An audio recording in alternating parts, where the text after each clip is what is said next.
Pledge of allegiance.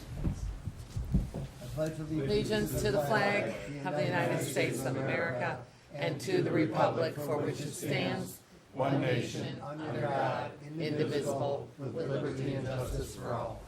Bruce, roll call, please. Councilmember Barrett. Here. Mayor Pro Tem Bisbal. Here. Councilmember Ellis. Here. Councilmember Gazelle. Here. Mayor Kaczynski. Here. Councilmember Cusick. Here. Councilmember Seeley. Present. On page 3 to 5 are the minutes from the July 17th regular meeting. Please take a look at them, and if they're in order, I need a motion to approve. So moved. Second.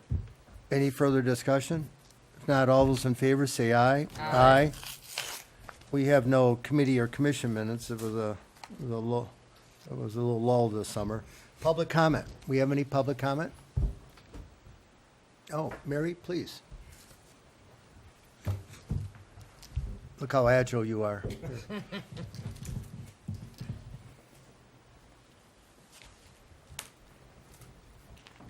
Good evening. I have been asked by the Grosse Pointe Shores Improvement Foundation to invite all of you to serve it up on Saturday.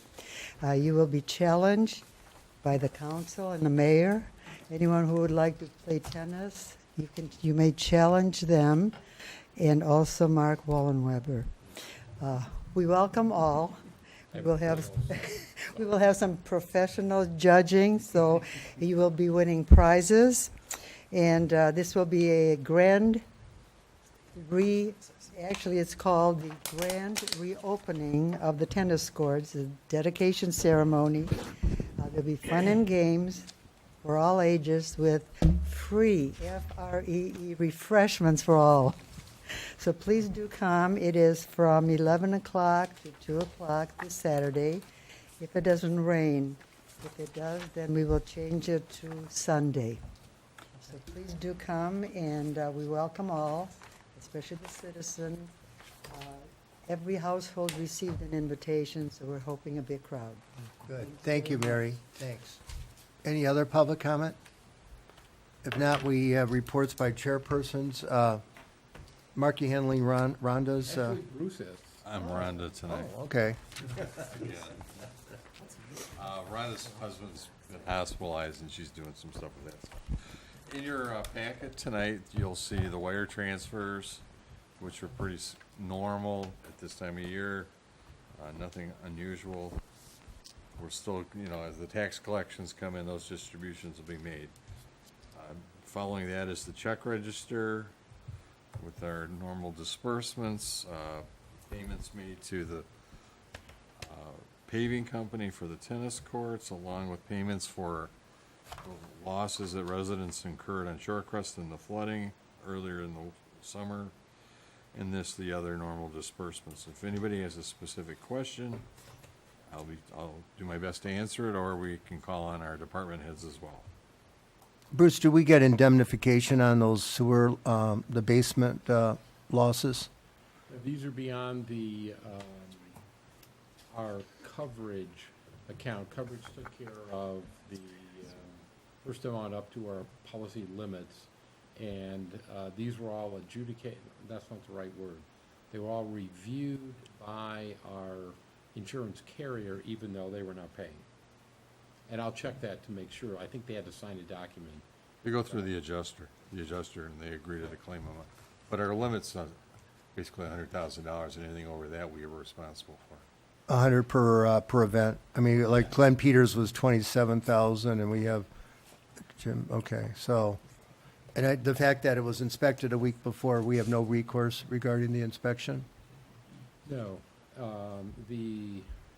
As you know, this was the generator that's in the budget to be, is that on later tonight? Okay, we'll talk about that there. But this was a power outage, and it didn't come on during that time, and it's that particular street, and that's why, even though it's an old generator, we've monitored it on a regular basis and stuff. So. But they're diesel-based, aren't they? So they have pretty good Natural gas. Oh, they're natural gas, the generators? Okay. Automatic that would come on, and we can talk about what the replacement for it certainly later too. So. Okay. Any questions of Bruce from the check disbursements? I need a motion to approve the check register. So moved. All in support? Aye. Good. Okay, following that, there are no other matters related to that. The financial statements are not included simply because it's year end. And at this point, Rhonda left me a couple of notes. Number one, the auditors today have finished up their field work. They're completing that. We're still awaiting the actuary report, which can always be, it's like the weather, you don't know when it's gonna come. The OPEB report, that's the other post-employee retirement benefit plan, which has even more permutations and combinations about what could happen.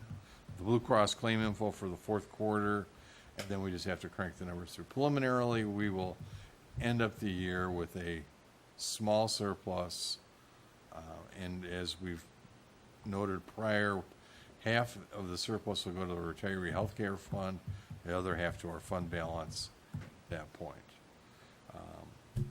Jumping to the Finance Committee at the same time, so you don't want to keep going on. Finance Committee did not meet formally, but we have continued to work on some retirement planning issues for the bargaining units and are trying to get some resolution on that at this point. Our next Finance Committee meeting will be in September, date to be determined probably the week before council. Any other questions on the finance side? More than glad to answer those. Okay, good report, Bruce. I know the OPED report is something that we're concerned about, so, and you're right, there's a lot of variations. Sandy probably can't finish her work until the audit is completed, and she knows what the ending balance will be, the audited ending balance for the pension system as well as the post-retirement health care, so. Okay, are there any other questions? If not, Chief, Public Safety? Good evening, Mayor, members of the council. Throughout the last month, we've had the normal summer activities. We've investigated several ordinance complaints. We maintain an active list of these complaints, and as we gain compliance, we remove them, or if we issue violations, we send them to the court. So that's an ongoing throughout the year, actually. Last week, we picked up our new 2018 Ford Explorer, our new police car. And with the assistance from Brett and DPW mechanic Scott DeGear, he has already begun to tear down the old vehicle, and we'll be building it in the next week or two. And we're very grateful to that service because other departments spend approximately $4,000 or $5,000 to strip a car and rebuild it. So we're very grateful for the time. We're trying to get that in before a leaf season. So timing looks fairly good. Also last week, our new Mine Safety Association firefighting harnesses were delivered to the department along with the spare bottles. The manufacturer's rep will be out tomorrow, or Thursday rather, to train our personnel. There's an extensive amount of training involved with these new units. There are 3 generations of an upgrade, and it's a new manufacturer. So, and when you're inside a fire, there's no time to be trying to learn the unit. So we're going to do some extensive training with it, and we actually have a Firefighter 2 practical scheduled for September, where we're going to put the officers into rescue situations where they have to operate this equipment in complete darkness, just like an actual fire scene.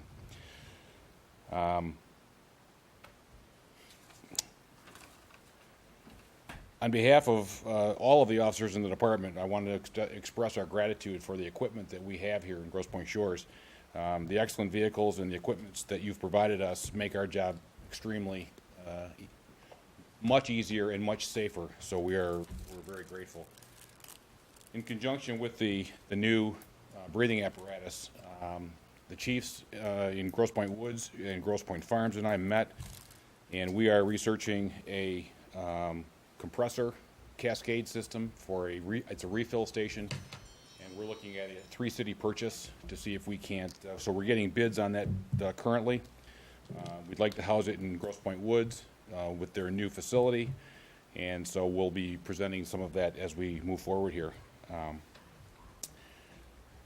Yesterday I received the first complaint to my office from a resident on Lakeshore north of Vernier on boaters that are creating a nuisance on the water. We have had these in the past. Many times they're Friday, Saturday, Sunday nights.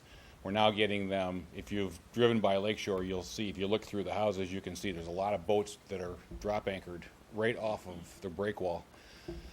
Well, I informed this resident that if they are talking to their neighbors, they need to report this to us. We've had incidences where they've come ashore and were on private property, which is an obvious violation. So we're encouraging any resident who sees this to call us. I did speak with the Wayne County Marine Division today, and they're aware of it. They normally pull their boats off the water at 10 o'clock, but they will extend that if the problem is we never know when these guys are going to show, and they're kids basically, but they blare the music, and it creates, as you know, sound travels on water very, very smoothly. So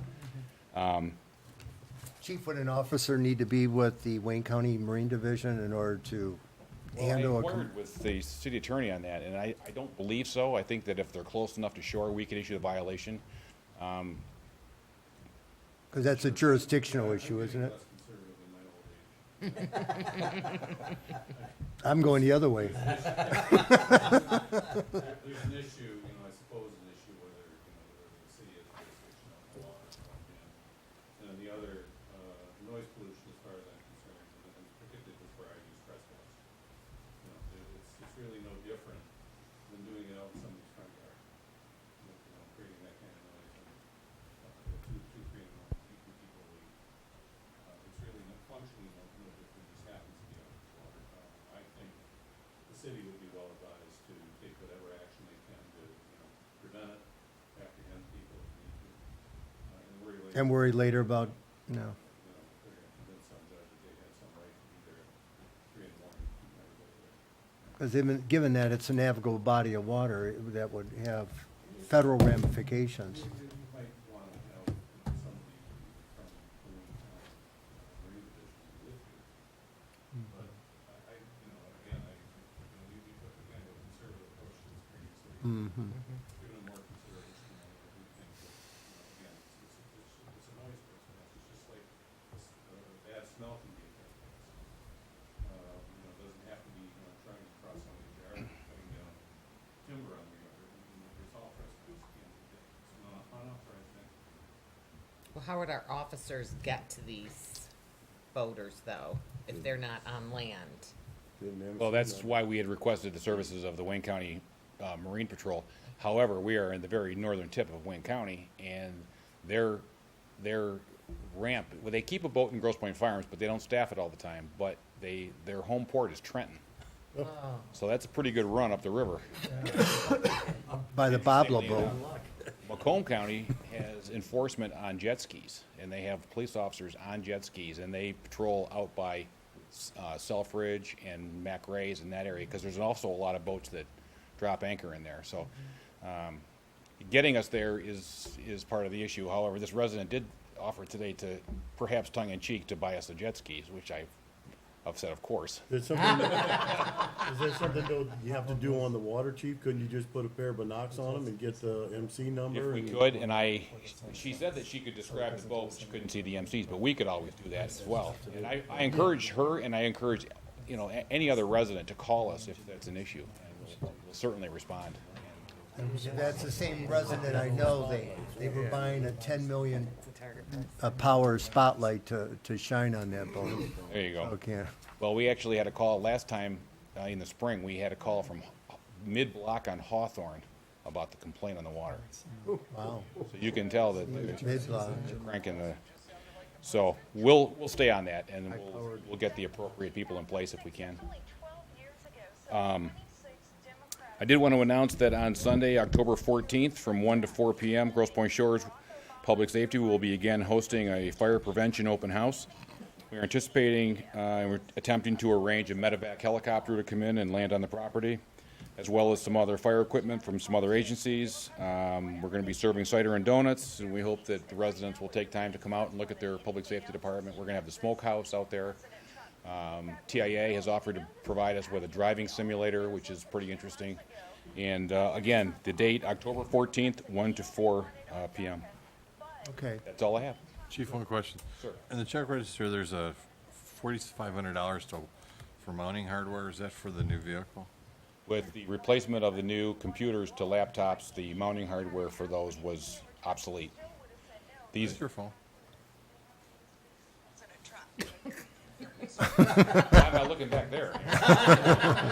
My apologies. Always the back row. They're always, that's where the violators are. They're always in the back row. Gary, can you turn your phone off, please? My apologies. So that was for the new computers in the vehicles. These are the Scout Car mounts. Doing it again.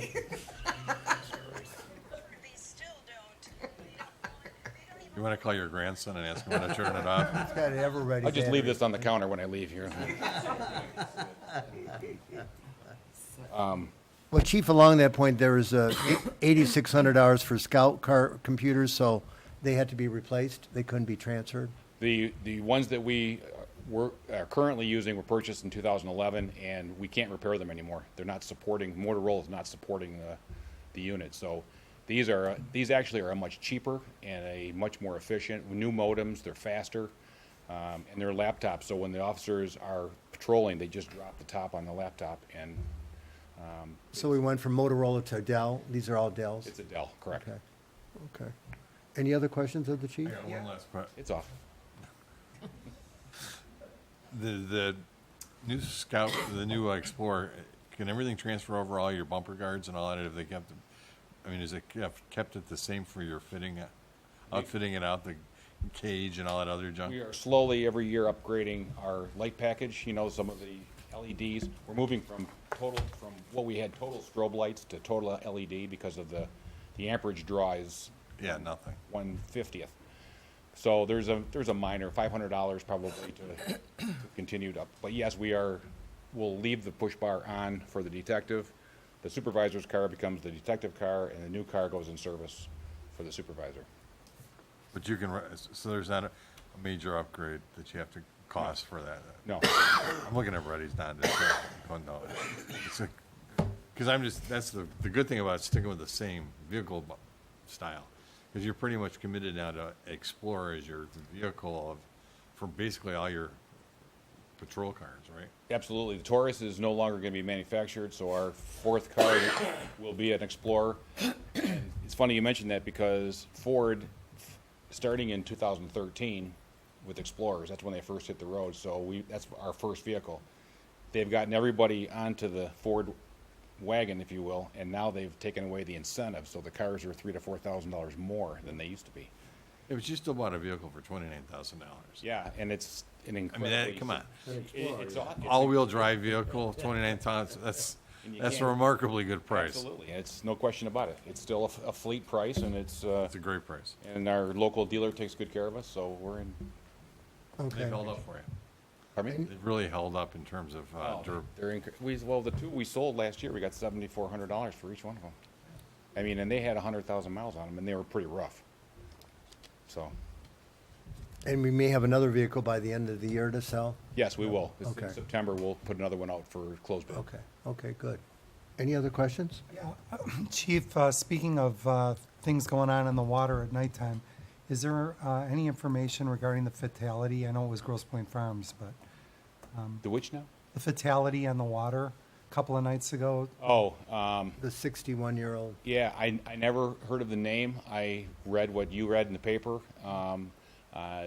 Normally, those investigations, I don't normally inquire about those because it's not really, if it pertained to us, I'm sure they would let us know, but as far as I know, it was an accident, and I haven't heard any of the details. And a lot of them investigative details are not available yet, so.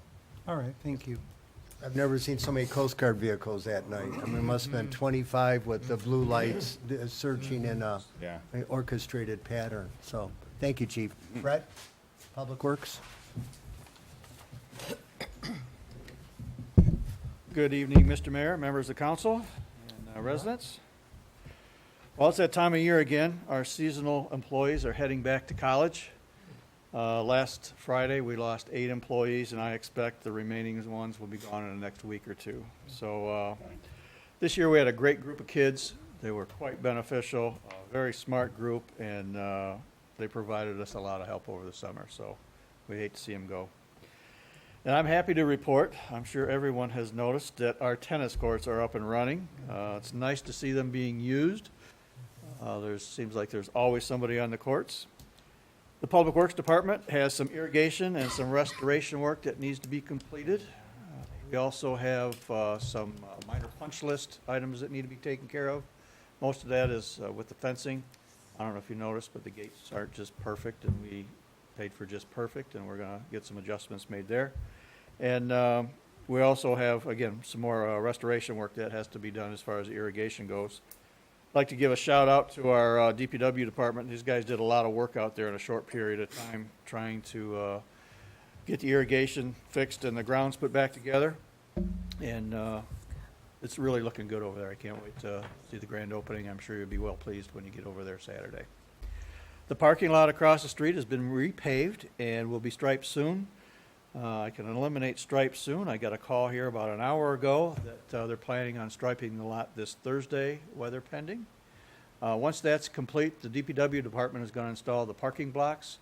We can get save a substantial amount of money buying the blocks ourselves and installing them ourselves. It's something we haven't done before, but I'm sure it can't be that difficult. They're just heavy, that's all. You get them lined up and poke them in the ground and we should be okay. Yes. Also, the engineers have marked out the location of the new park entrance across the street. If you've noticed, the DPW has already moved some flower beds out of the way. We've taken down some bushes and removed some small trees. And also, the DPW is going to have the trees removed. I think we can, or I don't think, I know we can save quite a bit of money, judging by the bids that came in from cutting the trees down ourselves. We can have our contractor do it because we get a better rate, and we should be able to save that as well. Hope to see that work starting next week. I spoke with the tree company today, and so far that's the plans. Also, I haven't made a report on DTE lately, but DTE still has some restoration work that needs to take place. Most of it is down in the D-Plan subdivision. So if anyone anywhere in Grosse Pointe Shores that has some work that they feel needs to be done due to the damage that DTE has caused, have them give me a call as soon as possible, or anyone can give me a call as soon as possible, and I'll make sure that DTE specifically speaks with our residents. They've been treating us very well, and generally speaking, they're pretty timely, and they're leaving our residents satisfied when they leave, so we certainly appreciate that. And we finally have a start date for Colonial Road as far as the gas line goes. I've been told by DTE that InfraSource will start to install the gas main beginning Tuesday, September 4th. This is going to be a difficult process compared to the other streets that have been done because the street is so narrow. These residents are going to be impacted heavily. You're going to see some road closures that could be up to an hour, which is going to make it difficult. And there may be times where we have to have residents park in a different area. We are going to provide parking on Lakeshore Road between Lockmore and Renaud. We're going to try to keep a scooter over there. We've asked that we talk to the foreman with DTE, and we said, listen, if we provide a scooter, will you help our residents get back and forth to our homes? The problems are going to be, I think it's going to be difficult. We have people that need to get landscape trucks. That's not going to be able to happen. We have people that are getting deliveries from Amazon on a regular basis. So we're going to try to work with that the best we can. The residents know the work is coming. DTE has contacted all 36 residents on the street. Their meter plates or the brackets that the meter is going to go on has already been hung. However, before the work starts, they'll get a letter placed in their door. Probably going to be a week or so. I'm working right now with DTE Communications to make sure that it's what we want to say. So that'll be an exciting time for us. You also may have noticed some excavation equipment last week Thursday on Lakeshore Road up near Ford's Curve. We had a sewer break, just a typical break. But as we were digging it, we started getting water inflowing from our storm sewer. And that water is coming from a storm sewer that is saturated because the lake level right now is actually keeping our storm sewer full. So we had our hands full, and believe it or not, I was able to get some help from Grosse Pointe Woods. I called and told them my situation, and all I got was, we're on their way. And they were there within moments with a big vac truck, and we were able to plug the line from the storm sewer and the storm water getting in, and we were able to finish our repair. So big shout out goes to Grosse Pointe Woods and their DPW staff. And I just want to say it sure is a pleasure to have communities that are next door to us that we can pull from when we need help. They call us, we call them, and we just work together. But this was one time where we were very grateful to have them. They were here within a half hour. For me to, or for us to call someone, an outside resource, it could be many hours or day before we get them out. And this was quite the challenge. Either way, the job is done, backfilled, and now all we have to do is to put some pavement down in a driveway. In addition to some of the other projects we've been working on, the DPW has been working on some restoration and some improvements.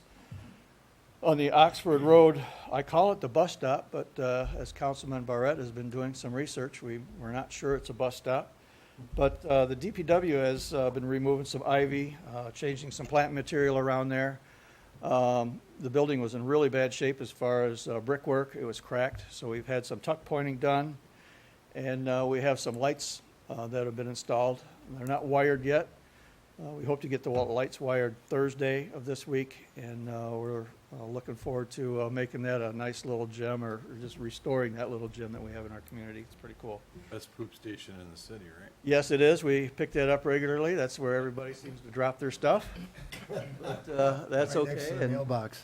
again, Councilman Brett is doing some research on the story behind the bus stop, so I look forward to hearing that when he gets completed with that. And also, I look forward to speaking with council tonight under new business regarding our Belmead resurfacing project, our tree contract, and our Crestwood generator replacement project. If you have any questions, I can try to answer them at this time. Brett, I just had one. I was gone for a little while, but I seen some emails back and forth about the potential splash guard. Can you, anything going on with that? Well, currently, we're looking at putting a splash guard up on the seawall. Councilman Seeley has been gracious enough to hook us up with a gentleman that had some steel. We were very fortunate to get a very good price on some sheeting. We're going to copy the work that was done at the Wilson House just to the north. He also was gracious enough to find a marine construction welder who was quite confident that he could do the job. So we look to get started on that probably in the next few weeks. We have some fabricating work that Councilman Seeley is working on at this time, and as soon as that's done, I think the contractor is ready to get moving. If Councilman Seeley would like to comment on that. No, it's just the steel is on site, and the support components and joining components are being fabricated. And once all the materials are together on the site, the contractor is going to come and meet with Brett, and he's worked out an arrangement to basically work after hours, maybe 3-4 hours a night with another welder, kind of as a fill job to do me a favor, and has agreed to supply himself and another welder and their own equipment at the rate of $100 an hour, which is free. So our estimation on the job is it's probably going to take between 30 and 40 hours to install the 80 sheets. So we should be able to get out of this thing for about 1/5 of what we originally thought we were going to pay for it. Good.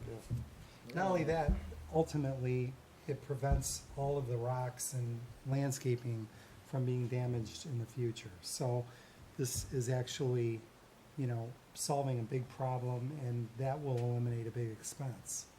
So, good job, Brett. Good. Thanks, Brett. And I marked forward that email from a resident about the cleanup work from DTE. And he's very, very happy with the ultimate disposition. Very good. InfoSource handled it very well, so, okay, thank you. Next item, Park Committee. Doug? Okay, I was gonna talk about the Serve It Up. We heard about that, and we didn't have a meeting this month. The seawall upgrade, the new entry gatehouse, that's moving right along, and, the parking lot. So I don't have nothing else to talk about. Thank you all. Okay. I have a question though for Doug. A resident stopped me the other day. She wanted to know, when we're going to recognize the other goose chasing dogs in the park. And I said, I'm not aware that we have more than Trace, It makes you and me. right? And she said, no, there's others and we should be recognizing them. Are there others? There's a couple. Yeah, people that had traditionally have helped us. If it's, we can talk later, if it's who I think talked to you. Uh-huh. Dog Of course you can't know who it chase is. Geese, but she wanted a badge, which we're not gonna provide. Okay, so that's, We will recognize, we thank each of those that do it, and we did have, there was the person who used to do this for us, the dog passed away, and then we had someone else to do it. okay. We're very appreciative. We'll send a note to council as to who they are and thank them. Okay, thank you. Good. Harbor Committee, Matt? Yeah, I'm happy to report that, there have been no real issues with the harbor this year. I don't know whether that, as far as the installation of meters for the bigger boats for their electrical, I know Tom was having a difficult time acquiring this particular component that goes into the dock boxes that we have that basically attaches to those dock boxes where the electrical is at. And then from that point on, we can meter remotely the usage of every large boat that leaves air conditioning on around the clock. So that's probably the biggest loose end that we have at this point in time. We did identify, and I noticed it's on the master plan proposal, and I know that Brett and Bob and I have talked about it, but along the inner harbor, there's seawall that was never capped for whatever reason. And after talking to this contractor that's going to be doing the splash guard, I think that I'm going to be able to secure some angle iron capping, and he's going to install it for us after the splash guard is done. It's right now, we're very lucky that no one has been injured on it because there's a lot of sharp edges and it's just an exposed steel sheet. And, if someone were to walk on it or try to stand on it to rescue somebody, they could really hurt a foot, or if there's a barefoot kid fishing there or someone trips and hits their head, it could be a pretty ugly situation. So we're going to remedy that as fast as possible. And other than that, there's nothing to report on the harbor. Good report, Matt, thanks. Bob, infrastructure? Yeah, a little bit here. We met today with the public safety for Wayne County, Public Services. Director Beverly Watts at their office downtown in Monroe. They're the ones that are kind of responsible for doing road maintenance and stuff like that. She had some of her staff members there, and it was agreed that, and I already talked to Matt earlier, have him do a full sheet evaluation of the full 3 miles. And they're gonna have their staff person do the same thing so they can compare the two evaluations and see where they're coming with money. Because it is very expensive.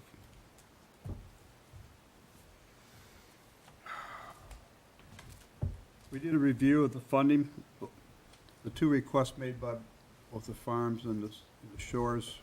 Basically, we didn't get any money from, the one was from NOAA, and one was from the Lakes Water Authority, whatever that is. So we didn't get any of that money, so continue looking for money to support this.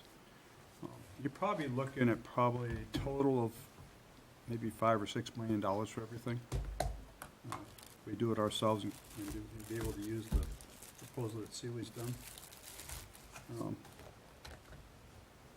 When they get everything done and gets set up, we're either gonna meet here, or we decided it was gonna be the farms right here.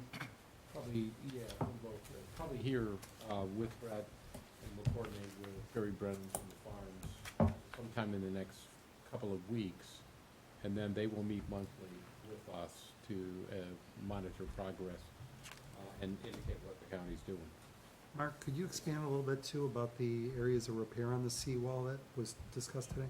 Sure, and again, thank you for providing some quick numbers with your contacts with the various vendors. About 2.7, about 3 million for 2/3 of the entire length for appropriate steel seawall with the supports, et cetera. Mayor Theros, along with Shane and Bob and I and Brett were there, and I think we'll see. In the short term, they've agreed to, within the next 30 to 45 days, they'll fill areas behind and maybe recap with what their road people can do with aggregate or big stones, or maybe if it's not too well, not already underwater, to concrete the cap of that. And they appreciated that this is a long-term solution. So they're going to follow up, and they get some pictures to us. We, of course, gave them pictures at the last time we met with them. But it was really important, I think, this time that the director showed up, along with someone from Warren Evans' office. And I'll talk to Tim Colleen in the next couple of days to bring him up to date on it. But I think there's a real commitment to move forward in both the short term and long term. And she recognized that the days of trying to get an earmark from the Detroit person who used to be our Carolyn Cheeks Kilpatrick, our U.S. Congresswoman, you know, whatever earmark she got when they allowed them didn't come to us. So county, I think, is serious about this, and Andrew Kandravas lives now in the woods. He's from downriver, and he's on Warren Evans' staff, so that was helpful that he was there too. So I do think, you know, not using the information that you provided and your vendors, they're going to insist upon, they've got a bridge opening that they bid out for a downriver project. They're going to ask the successful contractor to also give some prices on it, and then we're going to look forward to how this is going to be funded. And of course, it's the fact that Brett is on the county's Transportation Improvement Committee, a small committee, and that the staff person who's visited us many times because he works on our projects, works for the county, and that department was there and indicated there's some things that he's going to be following up on as well. So we hope we don't lose him as a county staff person, because he's done a really good job for all of us. Mark, could this be funded from our millage for Wayne County Parks? We brought that issue up for them. And they recognize, and you know, Mayor Theros as well, and he said something like, tell Livonia and Westland that, you know, we've been carrying them for all these years, and now we need some money here, so. As a In donor about 20 committee. years, and he mentioned that exact same thing. I know you would say that if you had been able to join there. So I think it was a good meeting, and again, we're gonna follow up with some material getting to them. I'll send a thank you note to the director for showing up this time. I think it was a much better reception, and she understands our needs. She lives down in Harbortown, so not that far out this way. Okay. And she said she's a frequent visitor of the Pancake House, and I said, we can work that out. Brett, would this involve money from FAR, the Federal Aid Committee, or potentially could? I don't know. No.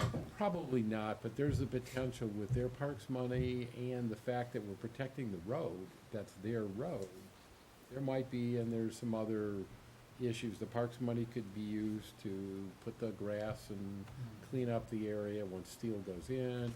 Maybe, you know, it was, I thought, a very productive meeting. The other thing that's notable is that the entire project, if we go past the Farms Park and look at the entire project, it's 3 miles of seawall. my original bid was for 1.8 miles between the Farms Pier and the Yacht Club. Of that, just a little under 1 mile is our portion of it. So if you look at it proportionally, our cost on this thing isn't going to be that much of the project, you know, less than a third. And adding an additional mile that, you know, Mark and Bob had talked to me, said they want to get a price on that additional mile. Adding that much more material is going to put us in probably better pricing brackets, because in the steel industry, you get rewarded on weight. Everything's about how much weight you buy. And the other thing that is important here, the design's a little different in that there's no demolition. I'm intentionally putting it in front of the existing wall to use the strength of what's there to support the new structure, which long-term is really going to make it very resistive to ice flows and shifts and, you know, the bed of the lake. So it's really going to be a very strong structure when it's done. Okay. Well, good report. Oh, I'm sorry. Still had a couple of things to finish. They're gonna do repair work. The county's gonna do some temporary repairs on 5 of the 8 locations that were sent to them. That they said, Brett made it very clear to them that they didn't do any in the shores. So he gave them ours, so there's been more. But all they're gonna do is just do some backfill and sand and stuff like that, maybe a little concrete on top. But, So they can't straighten the concrete slabs that are no, they're at not different gonna do that. angles. They may backfill and fill in the holes, because there's 3 or 4 spots, the holes are 6 and 7 foot deep. I mean, they're that deep. And probably throw some slag in there, some sand, and maybe throw a little concrete on top of that. So, we'll see what they come back with, but the ones where there's a break in the wall, they can't do anything about it. So, they're gonna have to find a way to fix that. Yeah, they also indicated that they're not able to, with their road crews, do anything on the water side. Anything they can do from shore, they will, but it's again, temporary fill-in and stuff, and that's what, Brett has a good working relationship with, which is the yard that they come, Hoover Yard that they come out of, and we'll see how that goes. But, Mark, did they admit that was their liability? what's our friend from the woods that works for them? Ron Egerson. Egersinski? We said to him, there's no question, it's our road, we put it in, we have an obligation. And she bought that completely. There was first a little discussion about, well, we gotta check to see, and like, no, you don't have to check. Okay. It's your road. You widened it, with acquisition of property on both sides. You put the wall in. I think Bob actually mentioned, we have a picture with a steam, I guess I still call them steam shovels, putting stuff in back in the 30s, so, 1932. yeah. And that was in the water side, where the water was out about 150 feet. Yeah. That's where the water was back in Wow. 1932. That's when they built all that. And then if everything opens up right, things work out, they put an RFP in for the project and see where the money goes. Well, good report. And Brett, I ran into Ron last Sunday at the Woods Park, and so we talked about that, so, good. He's a good contact Very person. helpful to us over the years. Okay, good. Improvement Foundation, Brett? He's a newly married man, so we should congratulate. Yay! Yeah, here comes the groom. Thank you, everybody. Wish you all could have been there, but I had to get a bigger boat if that was. How come you're not in the honeymoon? Well, we're gonna save that till winter time. Too much going on. Greetings from the back row, but I really have not much to report tonight. The foundation has not met this month. We'll be meeting in September. As you're aware, I came up with no notes at all because Mary took all my thunder as far as this Saturday's event going on.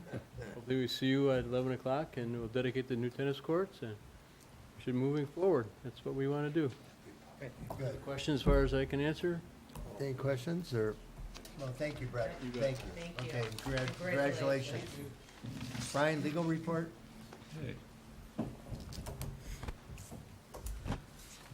Thanks, Mr. Mayor.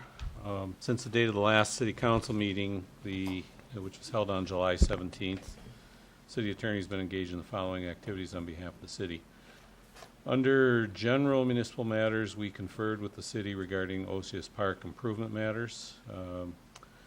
We also conferred with the city regarding drop plan issues, and also regarding gatehouse construction matters and building permit fee issues. We reviewed a number of FOIA requests, Freedom of Information Act requests, over the last month, and we prepared or are preparing responses to them. There's one that's particularly interesting, sort of, and it's a request by an outfit called United Impact Group, and they have literally asked just about every jurisdiction in the state for documents relating to their 2016 election ballots. And just in this small city with 3,500 residents or whatever we have, I think we had 3,100. We had 2,000 voters. So it's literally thousands of records that will need to be marshaled and redacted to some degree and then ultimately produced. All the cities that are involved are floating emails back and forth saying, what do we do about this? They all have to comply with the Freedom of Information Act requirements on the one hand. On the other, there are copying and research charges that can be charged to legitimately under the statute, charged to this United Impact Group. I mean, they're asking for a huge amount of information. We are in the process, we don't have time to fool with the joint strategy between all these different cities, but on the one hand, on the other, we're in the process of marshaling the documents, determining how much time we have, asking for a good faith deposit, which may make them think twice about, why do they really need this? This is a big imposition, really, frankly. On, not just on this city, but on everybody involved. So anyway, we're in the process of conferring with the city about that, and we've asked for a business extension, 10-day business extension under the statute in order to get our ducks in a row, and we'll move forward on it. We are in the process of reviewing and preparing comments on a tree inventory plan proposal that was floated by the city planner to the city. Right now, the city's ordinances require quote-unquote substantial replacement of trees when a developer removes trees, mature trees as opposed to dead ones. On the one hand, on the other, there's no criteria, tangible criteria in our ordinances that say what must be replaced with what. You don't replace a 100-year-old tree with another 100-year-old tree, but there are conventions that are observed by arborists and city planners and others. So we're looking at that, and it's in process. We're not done with that. We also are reviewing and preparing comments on a proposed new plumbing and mechanical inspectors agreement that was provided to the city by an outside contractor. Again, work in process. On the city's vacant residential property matter, we've concluded our efforts on that, and the project is done. And on Deeplands Drive, 55 South Deeplands Drive, within the last week or so, I got a call from counsel for the developer regarding the potential submission of a new site plan proposal, one that's entirely different than what was floated previously, asking for some, I want to say, assurances and clarifications in connection with, procedurally what might transpire after that new plan is submitted. We have not seen the new plan yet. I believe we know, kind of what it's going to be, but nothing's been formally submitted yet. And we've discussed that with the city, and that's kind of a wait and see right now. And then finally, on the 866 and 870 Lakeshore boundary dispute litigation, that the city's being represented by insurance selected counsel, and we're just continuing our review and monitoring of pleadings and court scheduling order compliance requirements, and we also consulted with the city about a recent settlement proposal that was floated by litigation counsel in the case, and that's, again, that's TBD. It's just a proposal that's the lawyers in the case will work out. Okay, good. That's my report. Any If anyone questions has any on questions. When you're talking about this FOIA request, what are your other communities doing? guys as your firm, because you represent a lot of other municipalities, have they kind of created a global response or recommended a course? Because, I mean, they want, what, all the ballot data? Is that what they want? But the actual ballots, What about the we ballots? can't even print them on our computer. I mean, on our copier. So we have to send them out. They're half pages and they're double-sided, so you have to literally, put one in, turn it over, put one in. But FOIA accepts any document that we don't normally keep in the ordinary course of business, doesn't it? Correct, yeah.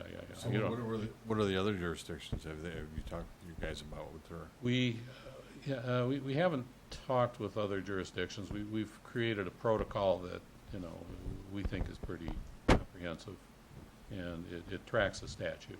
And, the statute, again, says you have to produce documents that are responsive on the one hand, that are not exempt from disclosure under FOIA on the other. That in the process of preparing those for production, you're entitled as a city, if it's going to be more than $50, to charge the requester for, the copying and the research charge that's associated with it. In other words, if you have to take somebody off the job and have them spend their whole day going through voter records, then you're entitled to charge that person's time at the lowest hourly rate person within your city administration. The reason I ask the question is if they're asking for the actual ballot, the ballot's the same throughout the whole state of Michigan in terms of its size and configuration. Because it's a state-supplied voting machine, right? The state supplies the voting. They're all in all the counties. Yeah, the ballot They itself is, they've selected different machines, which means the ballots could be actually different to feed into the new machines the state bought, but the counties made the decision to buy them. And for example, we ended up with machines that Wayne County selected. Macomb County selected different machines, but agreed, because we only have that one small precinct, we could use a Wayne County machine for that. but I'm trying to get, but all these communities want a ballot, and the ballot basically is the same.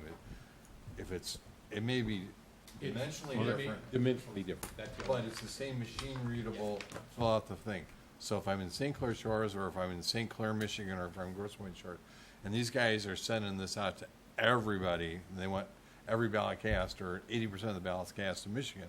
My question is there a global strategy by somebody who represents all these different districts to say, instead of us approaching this piecemeal, it says, okay, I'm gonna hire Bruce, and Bruce is gonna work part-time, and he's gonna stand in a Xerox machine until he gets cataracts doing this, I mean, is there? Well, we represent 150 communities. That's why I across asked the if state. you guys have. And you guys we have, we've got a protocol that we've developed That's what I mean. that we're using in the case of the city as well. That's okay. Yeah. So you guys have, But there's more information than just the ballots. They have a laundry list of stuff, and Yeah. they want identities and addresses and all sorts of things, some of which are disclosable and others are not.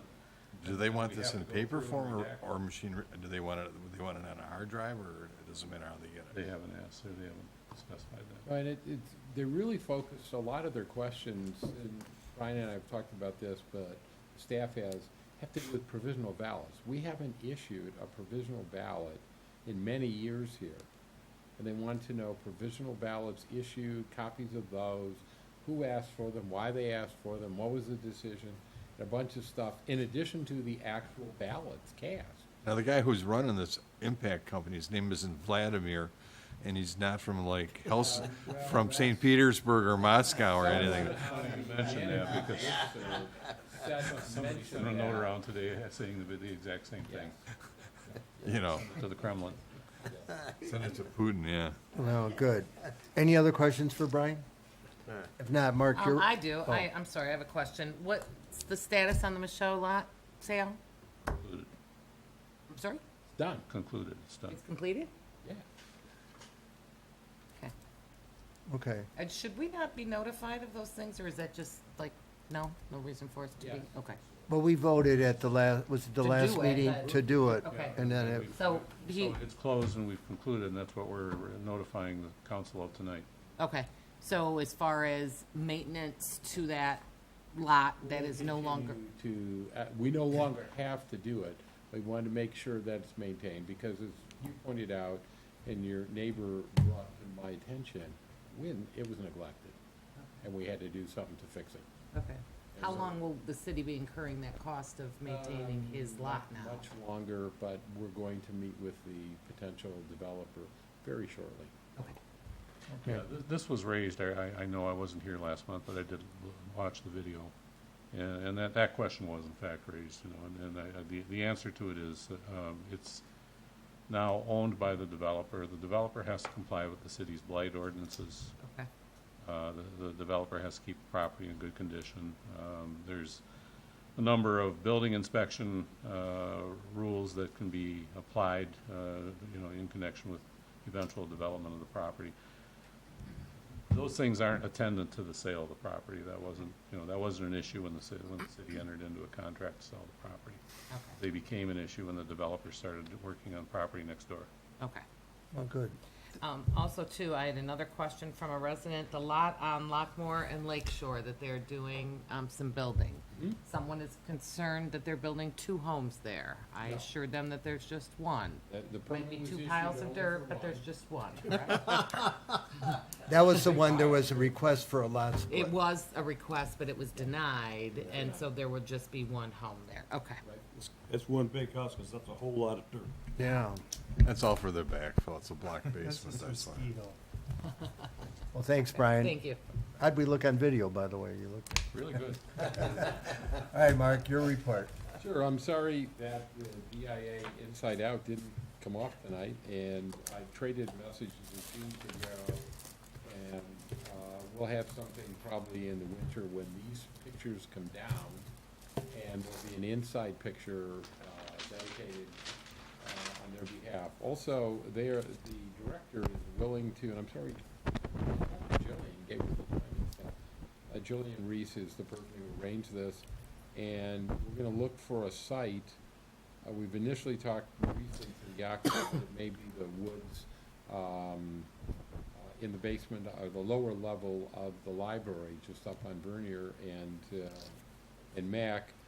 He'll do the director will do a talk about each of the pictures that we can go through. So it'd be nice if we could keep it right here. And without Ford House having a facility right now, the Yaku might be a really good. Second, we've given copies of the draft Parks and Rec master plan tomorrow. Council has a copy in each of those, but we'll be mailing copies to the Parks Committee, the Harbor Committee, and we'll be giving them to the Planning Commission, and we hope that we'll have one joint meeting with the Sucky Vitale and Associates to go over that. I've got copies. Did you get yours, Brett? If not, I got them for you.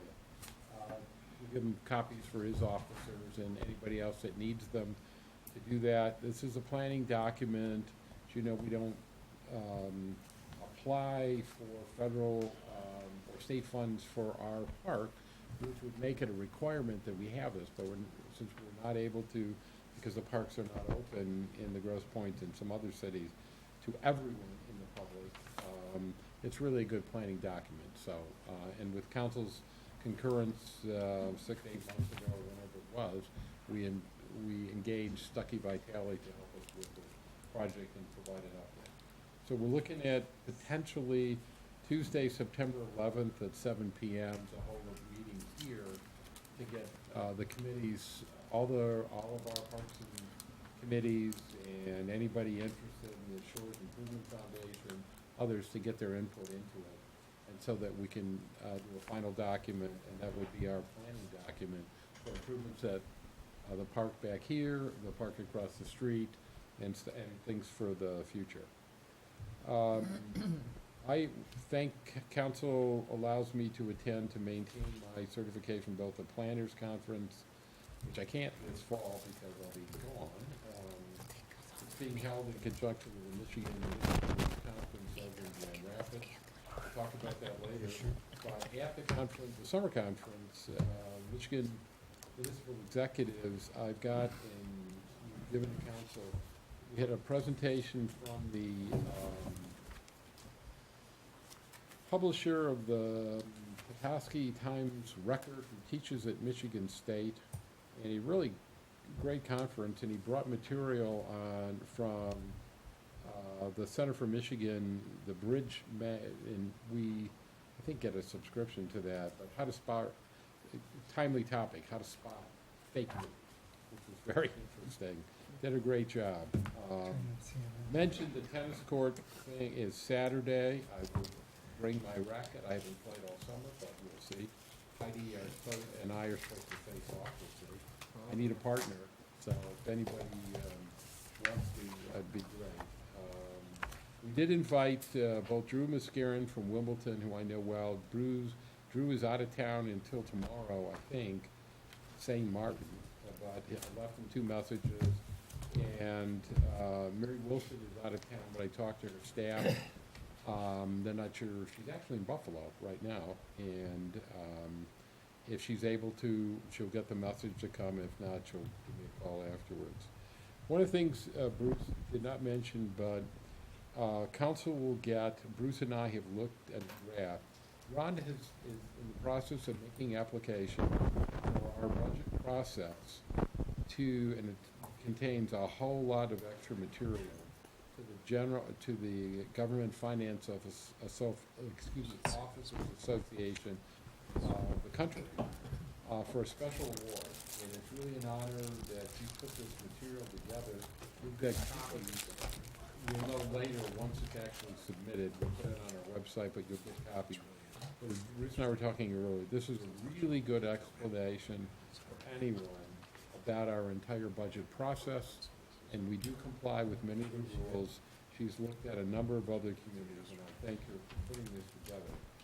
I can just say that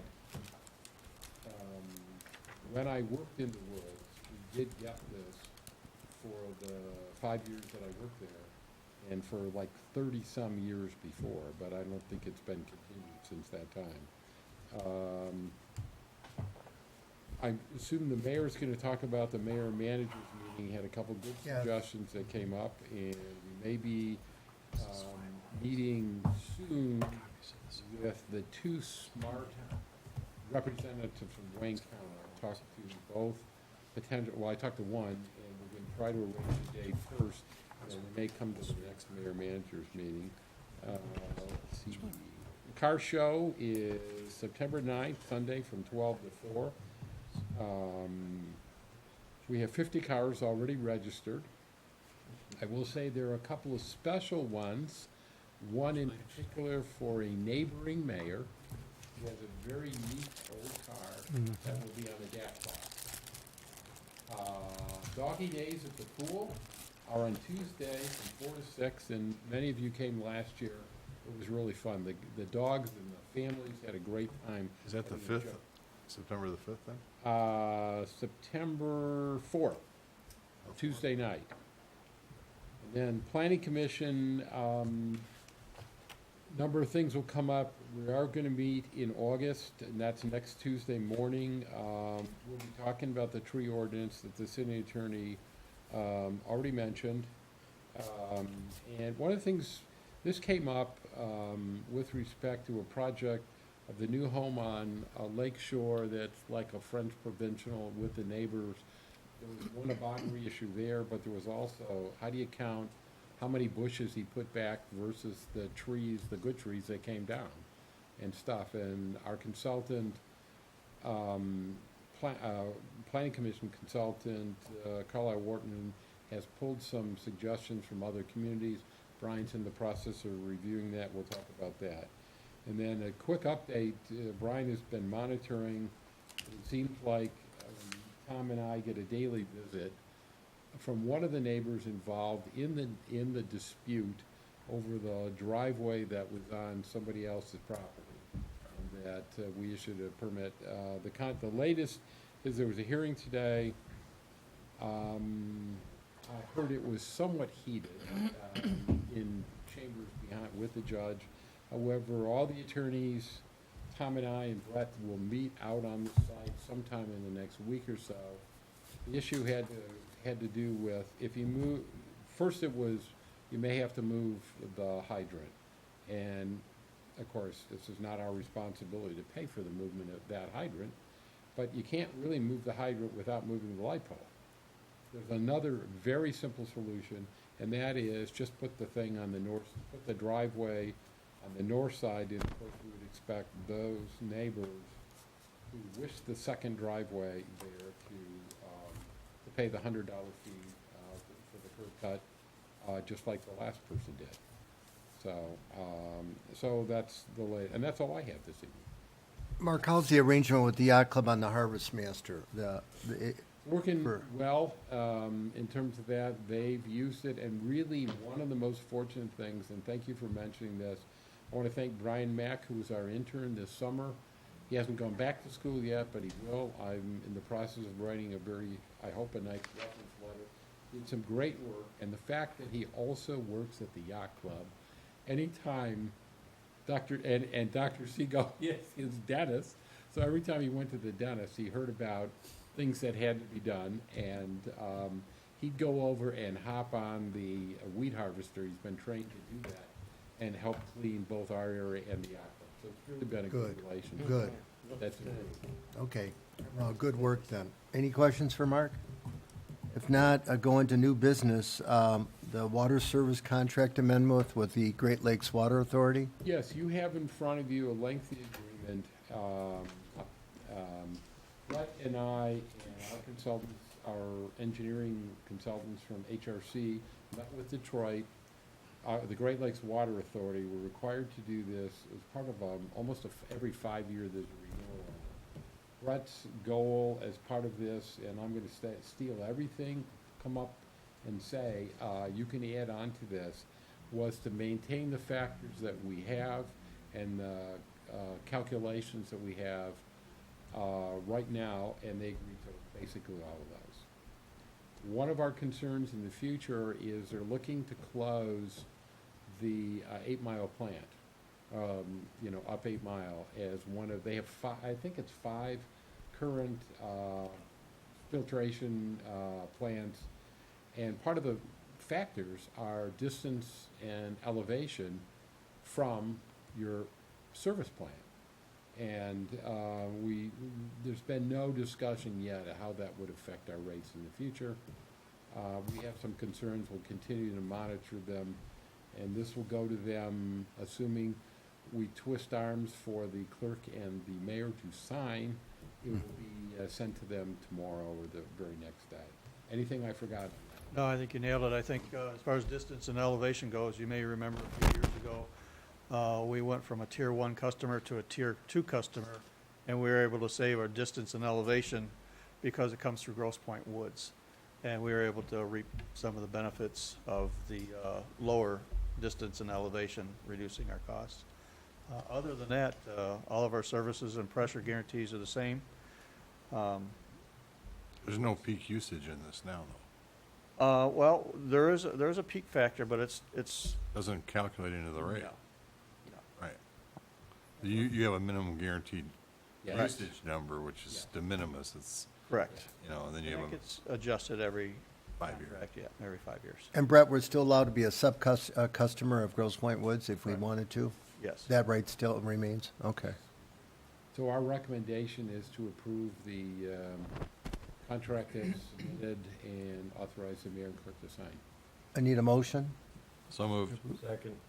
Any further discussion? If not, all those in favor say aye. Aye. Any opposed? Okay, thank you. The next one, I'll just briefly introduce.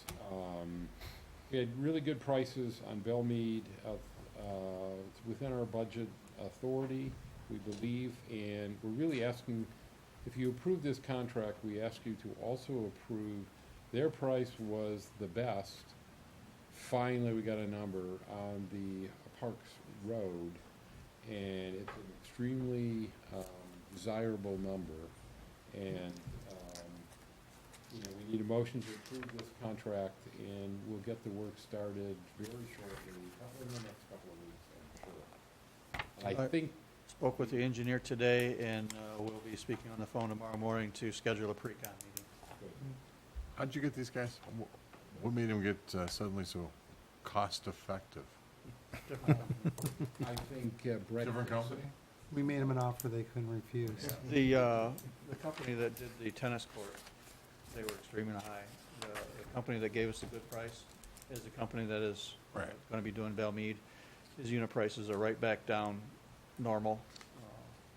I personally think the reason it took so long with the other company that did the tennis courts is maybe they're just too darn busy and they didn't want to work. Yep. Plus, the scope of the project was quite a bit different. It wasn't a simple mill and fill. There's excavation, sewer had to be put in, curb work. They're known for their, Company A, let's call them, Nagel is known for tennis court work. That's, they do, that's a lot of their businesses around the community. They're not a big street paver.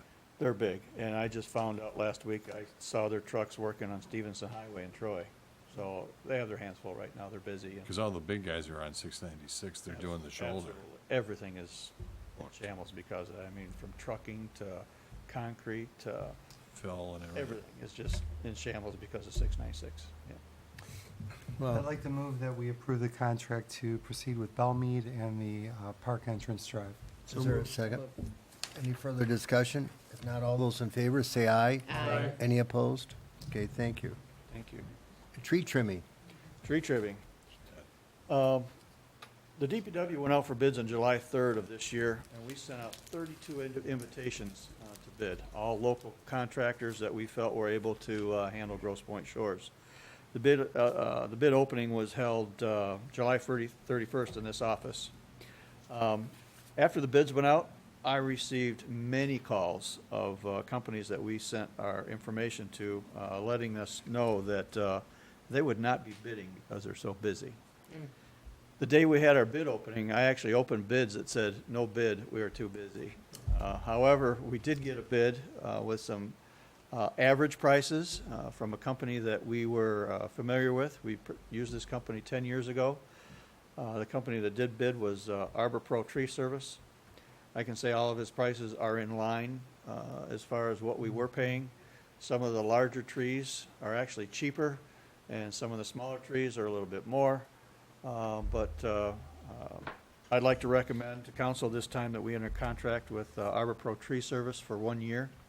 And typically what we do is after a year, if they've fulfilled our needs, we'll negotiate a contract extension, so. What happened to Dittman? It was time for us to Time- go out time for bid, change. and They were with us for 9 years or so, and I think when you start getting So complacent. did Arbor lose another municipality then? No, This is musical chairs with tree guys. it is. Oh, It is, and currently Arbor Pro is working in another city, and we have talked with that area city. Our main thing is we need them for emergency work. And we had some emergencies last month. We had a large overhanging tree over Lake Shore Road, and it was ready to come down. And when you need somebody, you need them right now. And they weren't able to perform. yes. And that wasn't the first time that happened. And so with the result of Mr. Marshall, our tree board thought it might be a good idea to go out for bids. Did they take the elm down up north of? up- Yes, they did. The new company we had do. He's not under contract yet, but he said he would do They that have tree. better equipment. on- They they do. they have really heavy equipment. They do, yeah. I'd like to move that we award the annual contract to Arbor Pro for our tree trimming services. For 1 year, okay. 1 year? I think it's a 1-year proposal. Yes, I'd like to do it 1 year, and then we review at the end of that year, and if they're fulfilling our needs, then we'll maybe So moved. negotiate. Any further discussion? Not all those in favor, say aye. Any opposed? Okay, and then the Crestwood Pump Station Generator? Yeah, this item, I'll just briefly introduce. This is something that we put together, and council has been very helpful to the staff in allowing us to do this. We're gonna bid the generator only, and we'll use, we've got some other things that in-house we can do, and we'll use basically the electrician from Bizarre Electric to actually make the hookup. Total price on this is, we think it's a significant savings by using Brett's guys when they can do certain things and using Fazard. You can give them the rundown, but these are significant savings, we think. And this replaced a generator from 1987, wasn't it, Brett? Yes, I found out today it was an 86, not an 87. I guess I Googled it, but yes. Yes, it's a 1986. It served us well. it runs great. We had an issue with it, but it still runs great, and it's just time for it to go. We were having troubles getting parts for it. The last time we had a failure with it, we had to scrounge to get parts for it. So that's started the process. We had met with the finance company well before we had an issue with it, and the finance committee, that this is something that needed to be done. So what the DPW did is, rather than go out for bids, we solicited proposals from local generator companies, all the big guys, you know, the Cummins, Onan, I have a list, Generac, the whole list. Anyway, we're not generator experts, so what we did is we solicited proposals with them. And then after that, we interviewed each and every one of them. And then after that, we had our electrician review what we had come up with. And with these companies, we found that these guys are in the business of selling generators, not installing them. So we thought, well, let's see how much money we can save. Well, the finance committee had budgeted $40,000, and I'm going to recommend that we purchase a Generac generator, a 50 kW from Wolverine Power Systems, for a price to not exceed $19,000. And I also believe we can install this for about $10,000. So that's going to give us a total of $29,000, and we had budgeted 40. So again, the DPW is going to have to remove the old generator, remove the old slab. We're going to have some gas lines rerouted. That shouldn't be a big issue.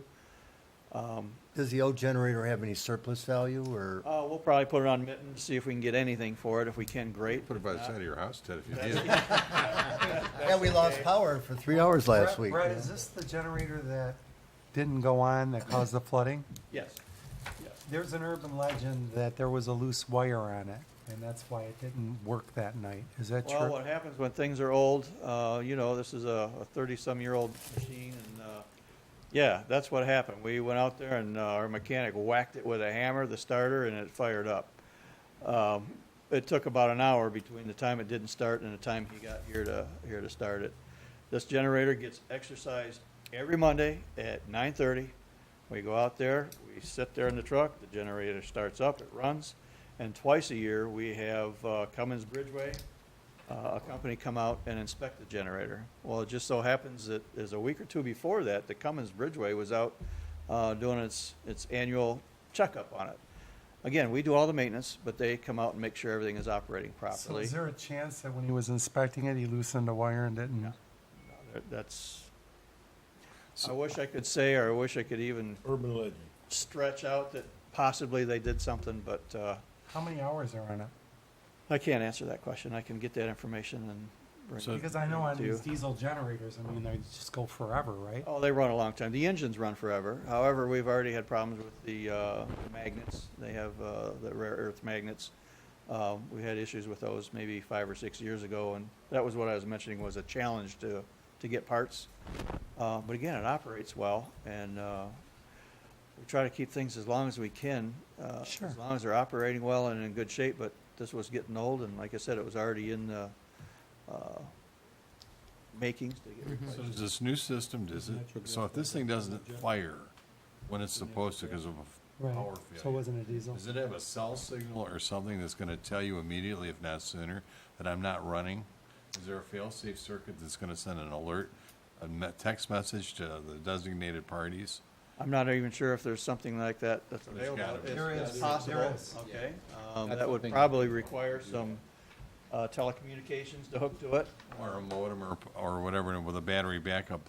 Yep. I mean, there's a way to fail-safe the system so that if the redundant system doesn't work, the third redundant system says go over and do that. Now, what you can do at that point, I don't know. It doesn't fire, but there's a manual override or something Yeah. that you can do. We're currently in the process of installing some high water lights, like we have on our main pump station. If there's an issue with no power, a light comes on.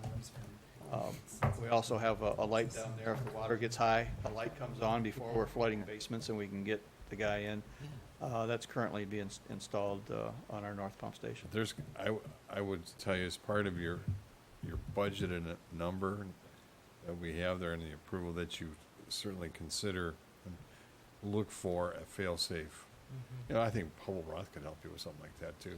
I'm Bruce? sure there's communication available, there is for everything. If something's not working, you can set it up to make a cell phone call, and there might be a monthly fee for your cell phone. Whatever, service. yeah. But Yeah. we have that with a lot of other things, and I'm sure something you like can that is figure it available. Bruce, they even do that on alarms, you know, they send a signal and, The point being though, let's just, if we're gonna do this, we don't ever wanna talk about it again. Let's do it right.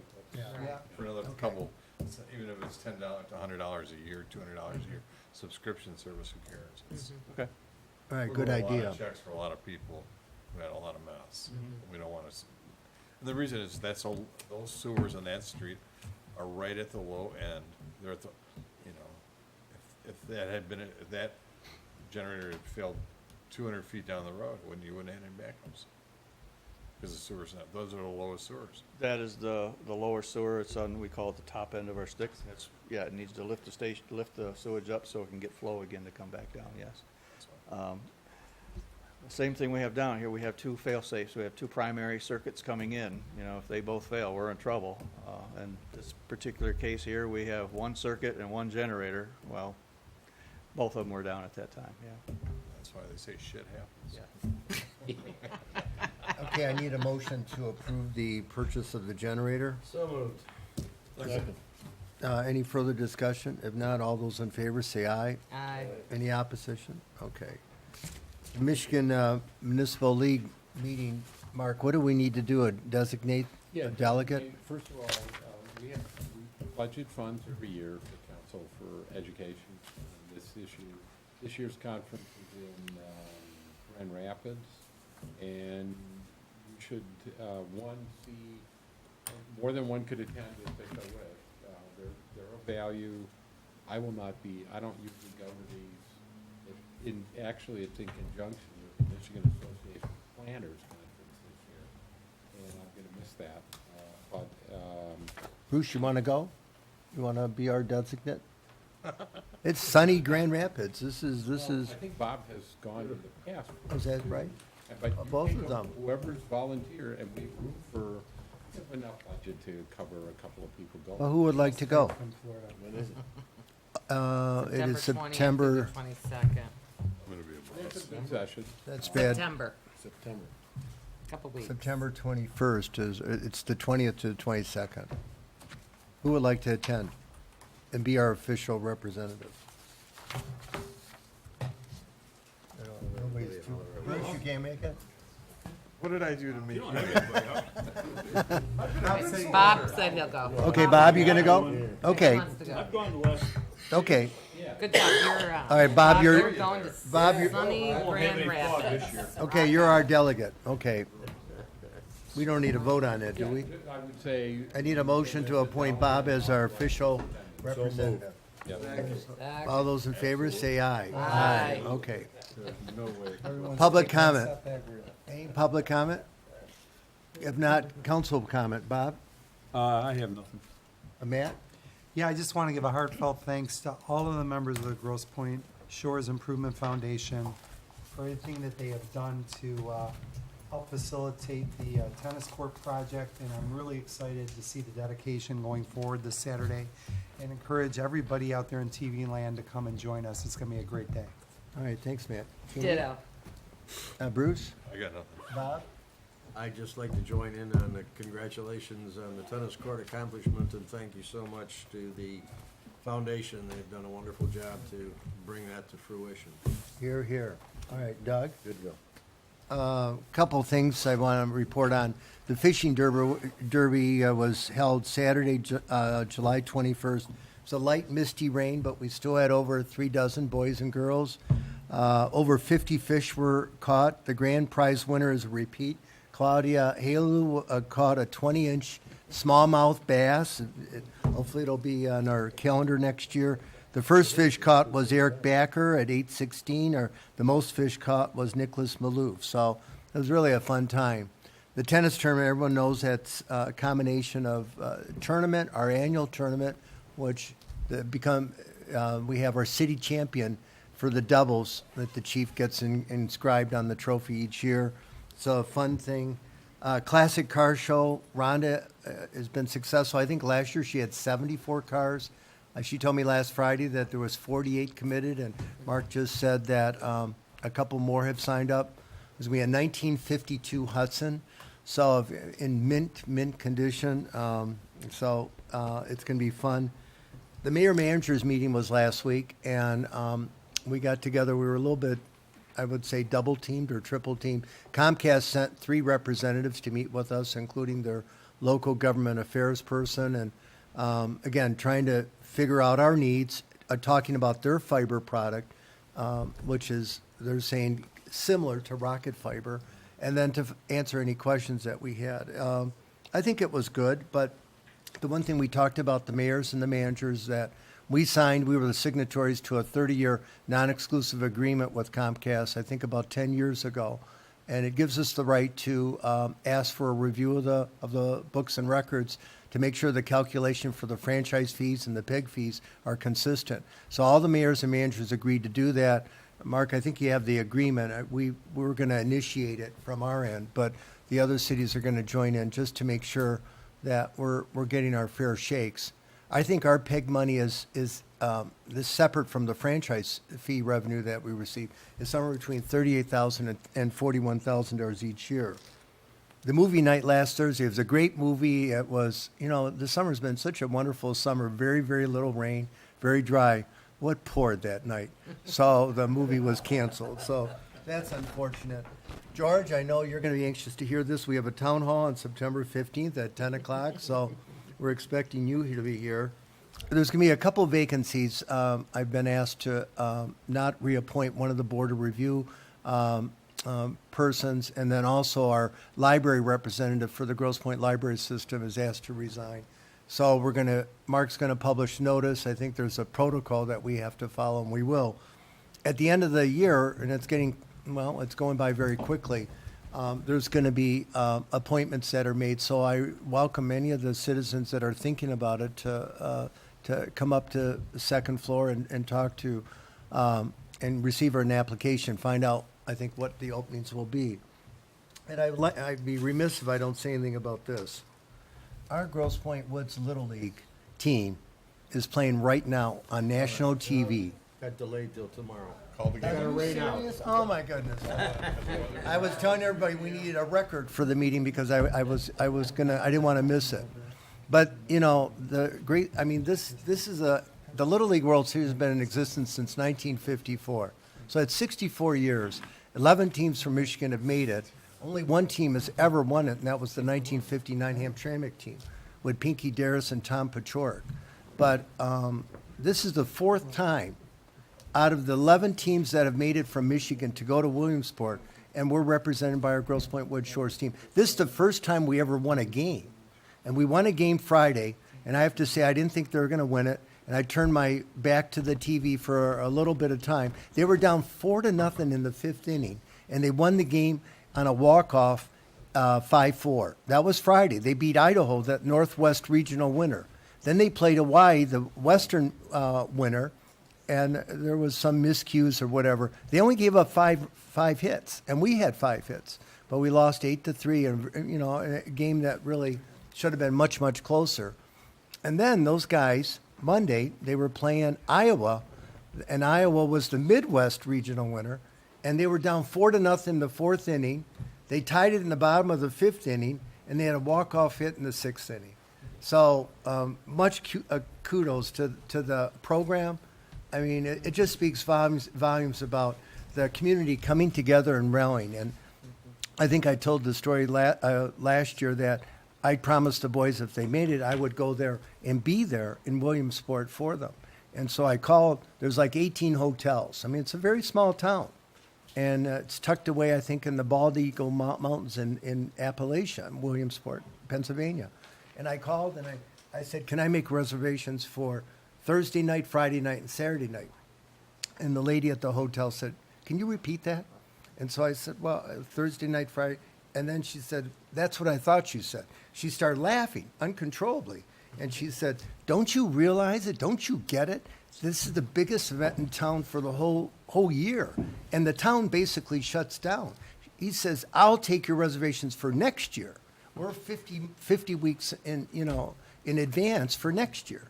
And so I said, no. I said, but I wish I had taken them up on it and made my reservations, because I would have been there. So our next meeting is September 18th. I need a motion to adjourn. So moved. All those in favor, say aye. Aye. And go